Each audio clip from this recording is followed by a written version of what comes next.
গ্যাংটকের সেই পাহাড়ি রাস্তা, মিঠাইয়ের একরাশ, দুষ্টুমি, আর পাহাড়ে গিয়ে কি মজা করলাম, কীরকম অভিজ্ঞতা হলো সিকিম ট্যুরে গিয়ে, সেই সব ছোটো ছোটো অভিজ্ঞতা, মজার কথাই আপনাদের সঙ্গে শেয়ার করছি ভিডিওর মাধ্যমে।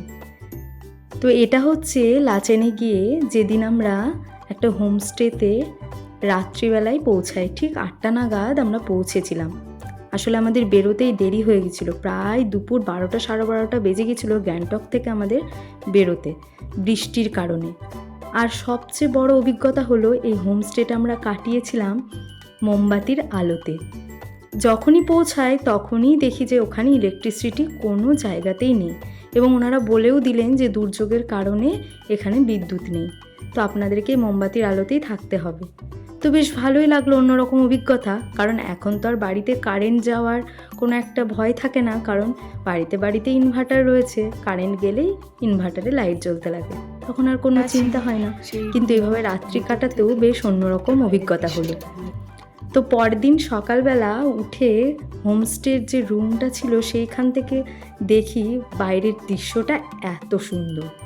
মেঘলা ওয়েদার ছিল, আমাদের একরকম দুর্ভাগ্যই বলা যেতে পারে। যেদিন আমরা গ্যাংটকে শিলিগুড়ি থেকে গ্যাংটক পৌঁছাই সেদিন থেকে আমাদের বৃষ্টি শুরু হয়ে যায়।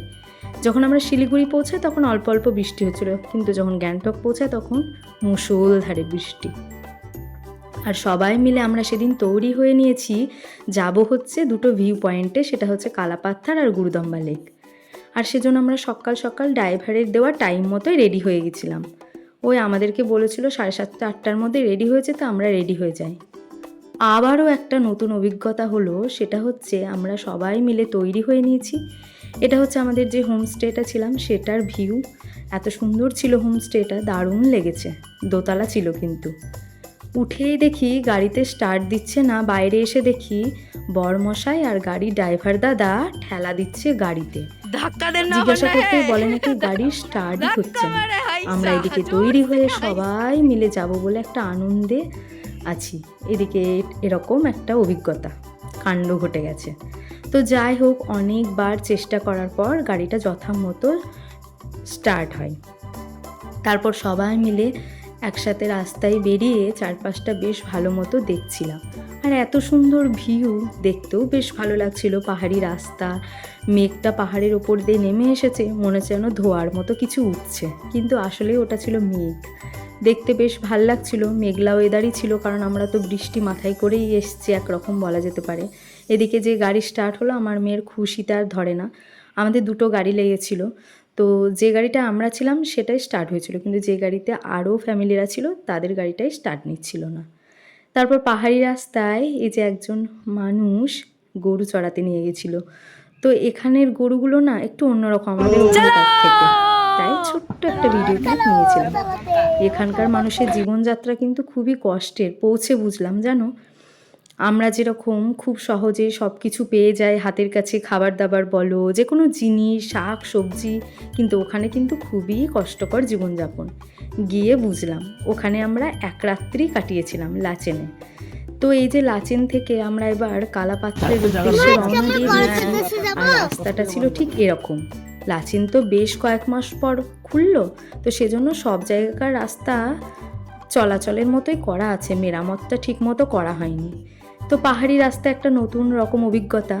পাহাড়ি রাস্তা যেহেতু নতুন, সিকিমে গিয়ে সেই রাস্তাগুলো একটু অন্যরকম, বাঁকানো বাঁকানো বাঁকানো পাহাড়ের ওপর দিয়ে উঠছি, আবার কোনো পাহাড় যেতে গেলে পাহাড়ের নিচে নেমে আবার আর একটা পাহাড়ের ওপরের দিকে উঠছি।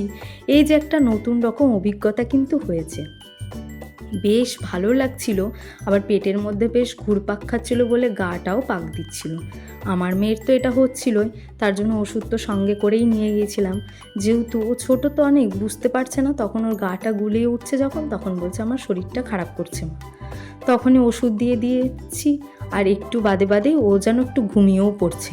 যেহেতু ঘূর্ণি রাস্তা, ওর হয়তো ঘুম আসছিল, কিন্তু আমাদের দুটি চোখে তো আর ঘুম নেই, সেই এদিক ওদিক দেখতে দেখতেই যাচ্ছি।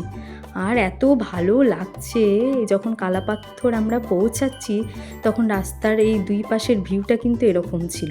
গাছগুলোতে বরফ পড়ে একদম সাদা যেন একটা আস্তরণের মতো গাছের ওপর পড়ে গেছে। আর কি যে ভালো লাগছে দেখতে, কি বলবো। মনের মধ্যে ভয় তো লাগছিল, বাড়ির থেকে বেরোলাম যখন, হ্যালো। কিন্তু তারপরে পৌঁছে সবাই একসাথে হয়ে একটা আনন্দে অন্যরকম অনুভূতি হয়ে গেছে। আর এই যে এই মশাইদের কি করে না তুলে থাকি বলো, আমাদের রাস্তার কুকুরদের মতো কিন্তু এরা না, এত লোম আর এত মোটুসোটু, বেশ ভালো লাগছিল আমার। তাই এদেরকে আর ক্যামেরাবন্দি না করে রাখা যায় কি? আমাদের আর ওদের মধ্যে তো অনেক তফাৎ, কুকুরদের মধ্যেও। তারপরে এই যে আস্তে আস্তে গল্প করতে করতে দেখুন পৌঁছে গেলাম কালাপাথরে। কালাপাথরের ভিউটা কিন্তু অসাধারণ ছিল। পাথরগুলো পুরো কালো, আর পাথরের ওপর বরফে একদম ঢেকে আছে। চারিদিকটা যেন দুধের মতো আস্তরণ পড়ে আছে, মনে হচ্ছে যেন সর থাকে সেরকম, পুরো সাদা। এত বরফ ছিল, আর বরফগুলো কিন্তু শুষ্ক ছিল। এখানে কিন্তু কোনো রকম উত্তেজনাপূর্ণ কাজ করলে হবে না, যেমন লাফালাফি, জোরে চিৎকার, দৌড়ানো, এগুলো সব কিছুই মানা করে দিয়েছিল আমাদের ড্রাইভার দাদা। কালাপাথরে যেহেতু অক্সিজেনের মাত্রাটা কম, মানে ঠান্ডাটা প্রচণ্ড, আর এখানে গাছপালা তো সেরকম নেই, শুধুই পাথর, পাহাড়, আর তার উপর বরফ পড়ে আছে। সেজন্য বলেছিল এখানে কোনো রকম উত্তেজনা বা উত্তেজিত হলে চলবে না। তাই আমরা হয়নি, দেখেছি, দেখে আবার চলে এসেছি ফটো টটো তুলে। তারপরে চলে গেছিলাম গুরুদম্বা লেকে, আর এটা হচ্ছে গুরুদম্বা লেক। ভিউটা অসাধারণ, মাঝে নীল জল, আর জলের উপর পুরো বরফের আস্তরণ পড়ে আছে।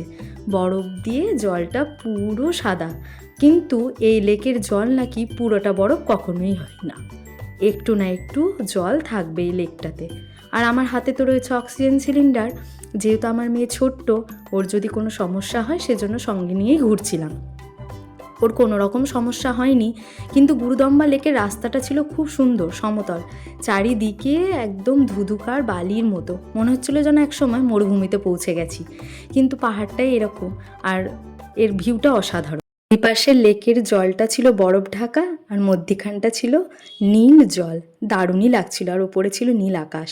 এখানে বেশিক্ষণ আমি দাঁড়িয়ে থাকিনি, কারণ ছোট মেয়ে নিয়ে যাতে ও কোনো রকম সমস্যায় না পড়ে, সেজন্য কয়েকটা ছবি তুলে দেখে আবার গাড়ির দিকে রওনা দিয়েছিলাম। যেহেতু এই লেকটা অনেক উঁচুতে আমরা গিয়েছিলাম, এতটা পরিমাণ হাওয়া দিচ্ছিল যে নিঃশ্বাস প্রশ্বাস নিতে খানিকটা সমস্যা হয়ে গেছিলো, সেজন্য তাড়াতাড়ি দেখেই চলে এসেছিলাম। তো এই ছিল আমার গুরুদম্বা লেক আর কালাপাথরের অভিজ্ঞতা।